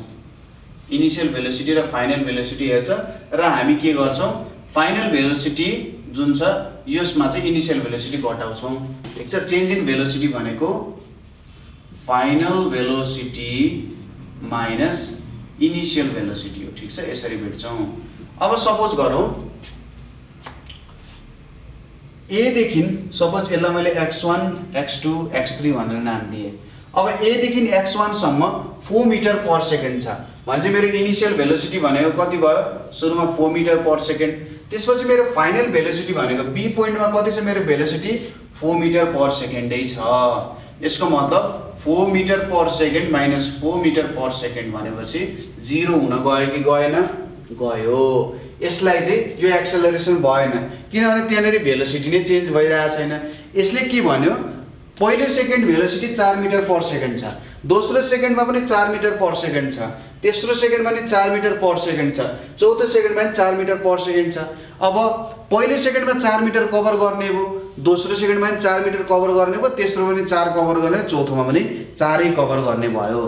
यसरी त के हो त, भेलोसिटी त चेन्ज भइरहेको छैन, किनभने भेलोसिटी चेन्ज हुनुको मतलब त त्यहाँनिर उसले कभर गर्ने डिस्प्लेसमेन्ट अथवा डिस्टेन्स पनि चेन्ज हुँदै जानु पर्ने, त्यस्तो भएन।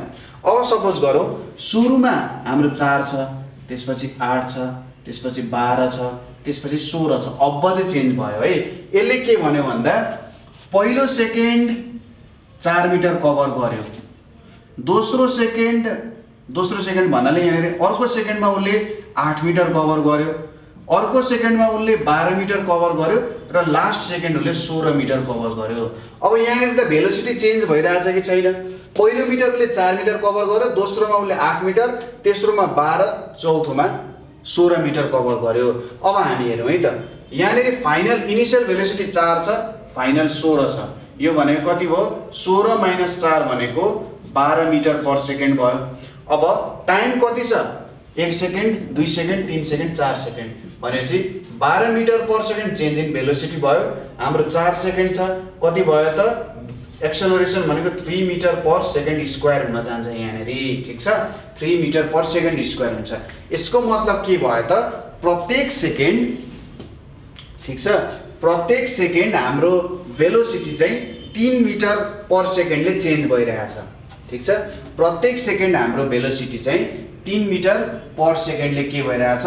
चेन्ज भइरहेको छ भनेर यदि हामीले भन्यौँ भने यो हाम्रो के भयो त? एक्सेलरेसन हुन गयो, ठिक छ?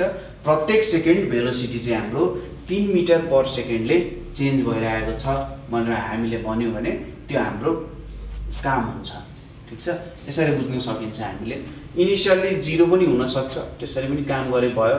इनिसियल भेलोसिटी 0 हुनसक्छ, यसरी गर्दाखेरि अझै मोर क्लियर हुन सक्ला है त। मैले चाहिँ यहाँ के गराएको थिएँ भन्दा यो पोइन्टमा मेरो भेलोसिटी 4 मिटर पर सेकेन्ड छ भनेर माने, ठिक छ? अनि यहाँनिरबाट 4 मिटर पर सेकेन्ड छ भनेर माने, यहाँदेखि यहाँसम्म। अब यहाँदेखि स्टार्ट हुँदा 8 मिटर पर सेकेन्ड, यहाँदेखि यहाँसम्म पुग्दाखेरि 12 मिटर पर सेकेन्ड, यहाँदेखि यहाँसम्म पुग्दा 16 मिटर पर सेकेन्ड भइरहेको छ भन्ने कुरा। अब यसरी हामीले हेर्न सकिन्छ। इनिसियली 4 मिटर पर सेकेन्ड छ। यहाँनिर त भेलोसिटी हेर्नुहोस् त युनिफर्मली चेन्ज भइरहेछ नि। एउटा नम्बर त छ नि, हेर्नु 4 देखि 8, 8 देखि 12, 12 देखि 16, यसरी हाम्रो भेलोसिटी चेन्ज भइरहेछ। यो भनेको हाम्रो युनिफर्म भेलोसिटी हुन जान्छ, ठिक छ? यदि भेलोसिटी चाहिँ युनिफर्मली चेन्ज भइरहेको छ भने युनिफर्म भेलोसिटी भन्छ यसलाई, ठिक छ? अर्को हुन्छ नन युनिफर्म पनि हुनसक्छ। सपोज ए लिए, बी लिए, 1 सेकेन्ड, 2 सेकेन्ड, 3 सेकेन्ड र 4 सेकेन्ड हुने भयो। अब यहाँनिर ए पोइन्टदेखि यो x1 पोइन्टसम्म भेलोसिटी कति छ? ए देखि है त, ए देखि 3 मिटर पर सेकेन्ड छ। अब x1 देखि x2 सम्म कति छ? 9 मिटर पर सेकेन्ड छ। अब x2 देखि x3 कति छ? 6 मिटर पर सेकेन्ड छ। x3 देखि b सम्म कति छ? 10 मिटर पर सेकेन्ड छ। अब यहाँनिर हेर्नुहोस् त जुन भेलोसिटीको चेन्ज भइरहेको छ हाम्रो, यो त युनिफर्मली भइरहेको छैन, यो त नन युनिफर्म रूपमा के भइरहेछ? हाम्रो भेलोसिटी चेन्ज भइरहेको छ, ठिक छ? युनिफर्मली चेन्ज भइरहेको छैन, नन युनिफर्मली चाहिँ हाम्रो भेलोसिटीमा चेन्ज आइरहेको छ र यसलाई नि हामी नन युनिफर्म एक्सेलरेसन भनेर भन्न सकिन्छ, ठिक छ? यो कुरा पनि बुझ्यौँ हामीले। त्यसपछि अर्को एउटा कन्सेप्ट आउँछ, यसलाई एक्सेलरेसन भयो। अब सपोज इनिसियल भेलोसिटी कति थियो?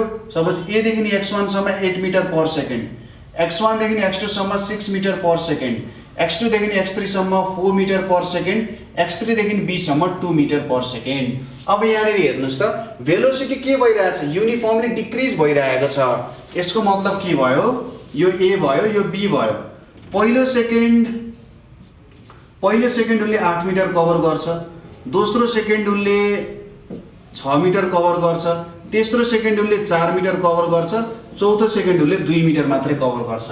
भनेपछि प्रत्येक सेकेन्ड उसले कभर गर्ने डिस्टेन्स त घट्दै गइरहेको छ। हो, यसलाई नै हामी के भन्छौँ त? डिसेलरेसन भनेर भन्छौँ, नेगेटिभ एक्सेलरेसन। यदि एक्सेलरेसनलाई पोजिटिभ मानिन्छ भने एक्सेलरेसनको नेगेटिभ जुन छ एक्सेलरेसनको नेगेटिभ जुन छ त्यसलाई हामी के भन्छौँ डिएक्सेलरेसन भन्छौँ अथवा यसलाई हामी डिसेलरेसन भनेर पनि भन्छौँ। सिम्पली के गर्ने यो हाम्रो फाइनल भेलोसिटी भयो 2 metre per second minus 8 metre per second गर्ने डिभाइडेड बाई 1 2 3 4 4 सेकेन्ड भयो माइनस 6 मिटर पर सेकेन्ड भयो डिभाइडेड बाई 4 भनेको माइनस 3/2 यहाँ पनि सेकेन्ड चाहिँ 3/2 मिटर पर सेकेन्ड स्क्वायर भनेको चाहिँ हाम्रो के हुन गयो त यहाँ डिसेलरेसन हुन गयो। नेगेटिभ आइसकेपछि डिसेलरेसन हुन्छ, पोजिटिभ आयो भने एक्सेलरेसन हुन्छ है। ल यति कुरा बुझ्यौँ हामीले। अब यसपछि हामीले यसको एक्सर्साइज हेर्नुपर्ने हुन्छ।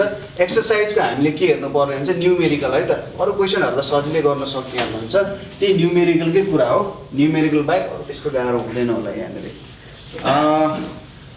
हाम्रो क्वेसनहरू चाहिँ यहीँनिर सकिन्छ है। सपोज हामीसँग के छ यहाँ क्वेसनमा के दिएको छ भने एउटा बडी छ जुन 600 मिटर ट्राभल गर्छ 5 मिनटमा। एउटा बडी छ जुन चाहिँ 600 मिटर ट्राभल गर्छ 5 मिनटमा। यसको भेलोसिटी भेट भनेको छ। भेलोसिटी भेट्दा हामीले के गर्नु पर्यो त यो 600 मिटर भनेको डिस्प्लेसमेन्ट भयो, डिस्प्लेसमेन्ट भयो। यो 5 मिनट भनेको टाइम भयो हाम्रो। अब 5 लाई हामीले सेकेन्डमा कन्भर्ट गर्नु पर्यो एसआईमा। 5 × 60 सेकेन्ड्स हुन्छ। यो भनेको के हुने भयो 300 सेकेन्ड्स हुन जान्छ। अब यहाँनिर डिस्प्लेसमेन्ट र टाइम हुन्छ 600/300 गर्नु पर्यो। 600 मिटर बाई 300 सेकेन्ड भनेको त 2 मिटर पर सेकेन्ड आउँछ। यसको भेलोसिटी 2 मिटर पर सेकेन्ड हुँदो रहेछ। अर्को क्वेसनमा के दिएको छ भने हामीलाई सपोज एउटा कारले डिस्टेन्स कति कभर गर्दो रहेछ अरे, उसले कभर गर्ने डिस्टेन्स भनेको 200 मिटर छ अरे र उसको भेलोसिटी कति छ अरे, भेलोसिटी भनेको 20 मिटर पर सेकेन्ड छ अरे। अब हामीले भेट्नु पर्यो टाइम टेकन। कसरी भेट्न सकिन्छ भेलोसिटी भनेको यहाँनिर डिस्टेन्स अपन टाइम, डिस्प्लेसमेन्ट पनि हुन्छ तर यसरी पनि दिन सक्छ टाइम। अब टाइम भनेको के लेख्न सकिन्छ डिस्टेन्स बाई भेलोसिटी लेख्न सकिन्छ। डिस्टेन्स भनेको के भयो 200 मिटर भयो, भेलोसिटी भनेको 20 भयो भने टाइम भनेको 10 सेकेन्ड हुन जान्छ। ठिक छ, यो हुने भयो। अब नेक्स्ट क्वेसन हामीलाई के सोधेको छ यहाँनिर सिम्पल क्वेसन्सहरू हुन्छ, त्यस्तो गाह्रो केही पनि हुँदैन है त। नेक्स्ट क्वेसन के दिएको छ भने a car starts to move from rest, starts to move from rest भनेर दिएको छ। कहाँ हुँदो रहेछ रेस्टबाट स्टार्ट हुँदो रहेछ। त्यसपछि यसको भेलोसिटी कति हुँदो रहेछ 90 किलोमिटर पर आवर हुँदो रहेछ। अब हामीले के भेट्नु पर्यो यसको एक्सेलरेसन कति हुन्छ भनेर भेट्नु पर्यो। एक्सेलरेसन कति हुन्छ भनेर भेट्नु पर्यो। सुरुमा रेस्टबाट सुरु भएको छ भनेपछि इनिशियल भेलोसिटी के भयो इनिशियल भेलोसिटी u भनेको 0 हुन्छ किनभने स्टार्ट फ्रम रेस्ट। त्यसपछि फाइनल भेलोसिटी के दिएको छ फाइनल भेलोसिटी भनेको v भनेको 90 किलोमिटर पर आवर दिएको छ। अब 90 किलोमिटर भने चाहिँ 90 × 1000 गर्नु पर्यो मिटरमा कन्भर्ट गर्न। आवरलाई मिनेटमा कन्भर्ट गर्न 60 मिनट्स हुन्छ है त। 1 किलोमिटर भनेको 1000 मिटर हुन्छ, त्यही भएर यहाँनिर 1000 लेख्नु पर्यो मिटर भयो। 1 आवरमा 60 मिनट्स हुन्छ र 1 मिनटमा कति हुन्छ 60 सेकेन्ड्स हुन्छ। अब हामीले 1 आवर भनेको 60 × 60 सेकेन्ड्स लेख्न सक्छौँ। 60 × 60 सेकेन्ड्स हुने भयो। अब यहाँनिर के क्यान्सल हुन्छ एउटा 0 एउटा 0 एउटा 0 एउटा 0 अनि 2 टाइम्स 3 टाइम्स 2 भनेको 6 3 3 जा 9 भयो। 3 टाइम्स 2 भनेको 6। यहाँनिर हाम्रो कति आउने भयो 3 टाइम्स 2 6 3 टाइम्स 3 9 3 टाइम्स 2 6 आउने हो 4 अनि 90 किलोमिटर पर आवर दिएको छ आफ्टर 8 सेकेन्ड्स। सरी यहाँनिर 8 सेकेन्ड्स पनि दिएको रहेछ, मैले बिर्सेछु है त्यो। यतिमा कन्भर्ट गर्दाखेरि ल हाम्रो एक्सेलरेसन भनेको त change in velocity by time हो, change in velocity by time हो। अब यहाँनिर के गर्ने चेन्ज इन भेलोसिटी भनेको त 90 किलोमिटर पर आवर छ। टाइम कति दिएको छ 8 सेकेन्डमा दिएको छ है त। के हुँदो रहेछ 8 सेकेन्डमा चाहिँ 0 बाट 90 किलोमिटर पर आवर जाँदो रहेछ। अब यहाँनिर 90 × 1000 मिटर डिवाइडेड बाई 8 × 60 × 60 सेकेन्ड्स हुन जान्छ र यसलाई नै क्याल्कुलेट गरेर तपाईहरुले एक्सेलरेसन चाहिँ भेट्न सक्नुहुन्छ है त ठीक छ ल अरु क्वेशन यहाँबाट अरु क्वेशनहरु केही भयो अथवा तपाईहरुले बुझ्नु भएन भने हामीलाई सोध्न सक्नुहुन्छ हामीलाई कन्ट्याक्ट गर्न सक्नुहुन्छ 9849595895 मा कन्ट्याक्ट गर्न सक्नुहुन्छ हामीलाई यसमा मेसेज गर्न सक्नुहुन्छ कल गर्न सक्नुहुन्छ है त जेनरली न्यूमेरिकली यसको मेन प्रब्लम हुन जान्छ मेन स्टुडेन्टहरुलाई प्रब्लम हुने भनेको न्यूमेरिकलमा हो र न्यूमेरिकल गर्न जानिसके चाहिँ अरु कुराहरु तपाईहरुले सजिलैसँग गर्न सकिहाल्नुहुन्छ है त कन्सेप्ट्सहरु पक्कै पनि क्लियर भयो होला क्वेशन्सहरु प्र्याक्टिस गर्नु होला जति सक्दो धेरै क्वेशन्सहरु प्र्याक्टिस गर्नु होला काहीँ न केही बुझ्नु भएन भने सोध्न सक्नुहुन्छ फिगरको तरिकाले बुझ्ने कोसिस गर्नु होला यो क्वेशनहरु सबैले फिगर बनाएर सल्भ गर्नु भयो भने झनै राम्रो हुन्छ किनभने फिगर बनाइसकेपछि तपाईहरुले त्यसलाई बिर्सिने सम्भावना अलि कम हुन्छ ठीक छ ल आजको लागि यति नै नेक्स्ट च्याप्टर लिएर हामी फेरि पनि आउने छौं थ्यांक यू फर वाचिङ